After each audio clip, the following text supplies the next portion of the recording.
I've just seen this as a pastor, how if we will just seek righteousness, the impact it has on our marriages. I noticed some years back, just in pastoral counseling, I don't have any studies to back this up. I'm not a psychologist.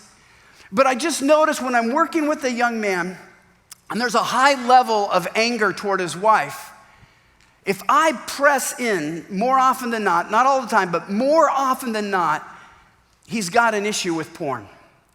And I saw how porn just breeds so much anger toward a wife, and it makes sense. I was just trying to break it down spiritually. Why does that? Well, I've often found if you're a believer and you give into that, you feel shame, you feel angst, you feel terrible.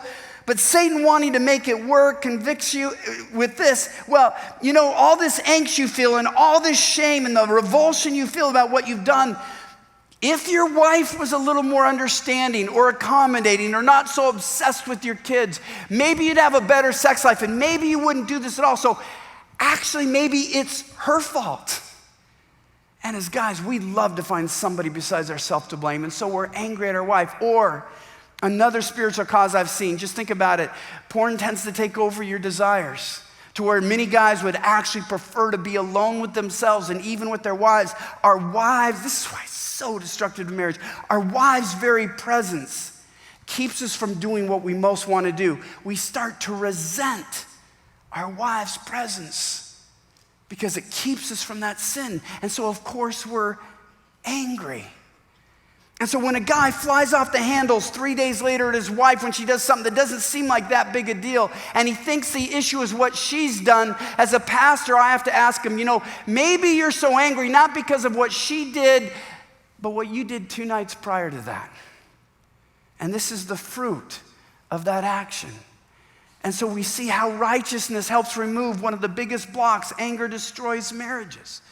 I think in my own marriage, I was perhaps the most selfish man on the planet when we got married. Today, God has done a great work in my heart where I wake up every day. How do I bless my wife? How do I serve my wife? Men, just think the difference for a wife when she lives with a husband who's the king of selfishness, and now she lives with a husband who wakes up every day, Lord, how can I bless my wife? How can I find ways to make her life sweeter? That's just one virtue. Now add gentleness and courage and patience and kindness and humility. Everything that Jesus says to seek is what makes life better for our wives. By pursuing holiness, we get happier marriages, because men, it is very difficult for a woman to be intimate with an angry man or a proud man or a selfish man. The reality is this: you can't have a healthy marriage if there's not a spiritually healthy you.